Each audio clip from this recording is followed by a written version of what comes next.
President Trump walks off the field after the national anthem before the NCAA championship football game between Alabama and Georgia on January 8 in Atlanta. Andrew Harnik, AB West Palm Beach, FLA. President Trump's first stop Monday was Trump International Golf Club, apparently beginning the Martin Luther King Jr. holiday with golf rather than the charitable service the slain civil rights leader's family has urged as the best way to memorialize him. The morning after declaring him not a racist, Trump began his Monday the same way he has begun each day of the three-day holiday weekend, with tweets sent before leaving his private Mar-a-Lago estate and then a short motorcade to the golf club. Trump returned to Mar-a-Lago hours later, and drove from there to the airport in late afternoon. He was not seen in public until he boarded Air Force One.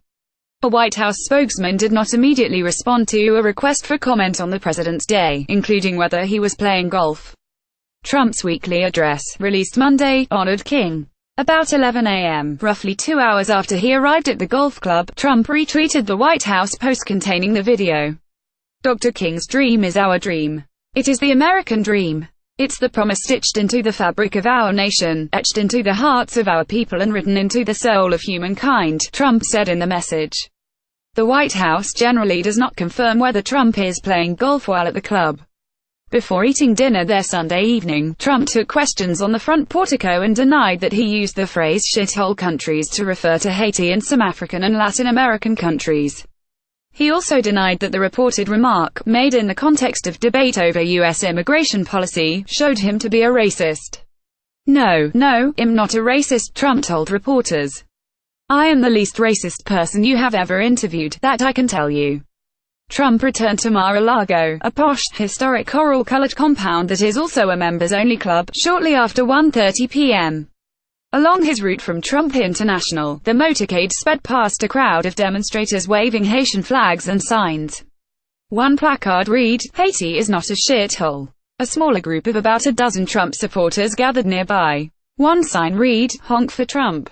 Once there, Trump continued a public feud with Sen.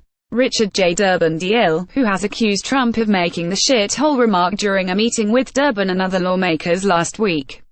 Senator Dickie Durbin totally misrepresented what was said, Trump wrote in a tweet.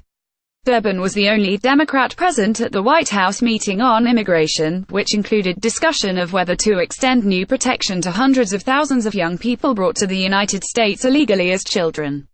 Trump has rescinded protection under the Obama-era Deferred Action for Childhood Arrivals program, or DACA. Some Republicans have disputed that Trump made the remark as first reported by The Washington Post. Others have declined to discuss the matter in detail.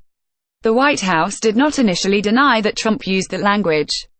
Before leaving the White House on Friday, Trump signed a proclamation for Martin Luther King Jr. Day and stood with a niece and nephew of King's to honor the activist's life.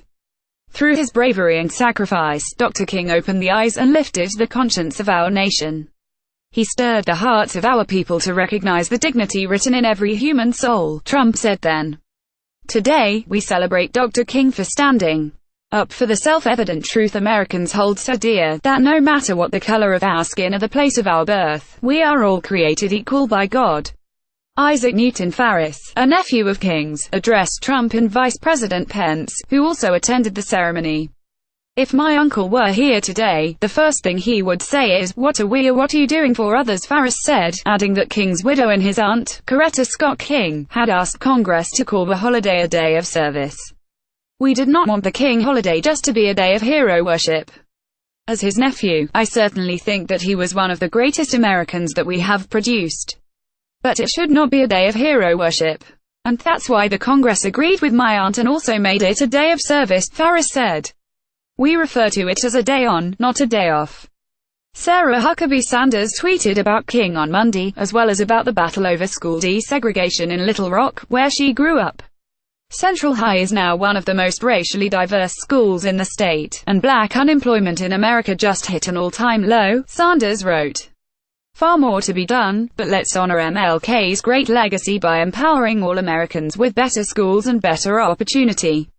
Sanders also retweeted a State Department message about how the Day of Service is honored at U.S. embassies and consulates worldwide. Trump's re-election campaign issued a statement Monday from daughter-in-law Lara Trump in honor of the King holiday. Today we join all Americans in reflecting on the legacy and achievements of Dr. Martin Luther King Jr. He truly changed the course of human history, and his principles of nonviolence in pursuit of equality and justice continue to serve as an example for all the world, the statement said.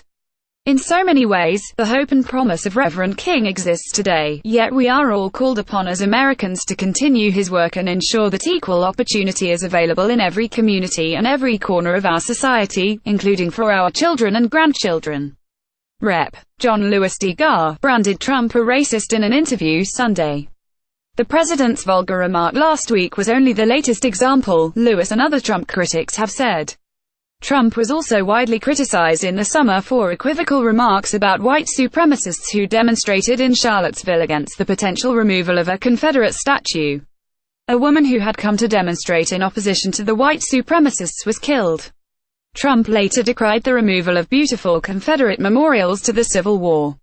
"They're trying to take away our history," Trump said at a rally in Phoenix in August. The president's criticism of kneeling NFL players also struck many critics as thinly veiled racism. Most of the players who took a knee rather than standing during the playing of the national anthem this season were black. The gesture was meant as a protest against inequality and police brutality. Trump said it was an affront to patriotism and that players had many other ways to protest. NFL owners should respond to the players by saying, "Get that son of a b off the field right now. Out. He's fired. He's fired," Trump said in September.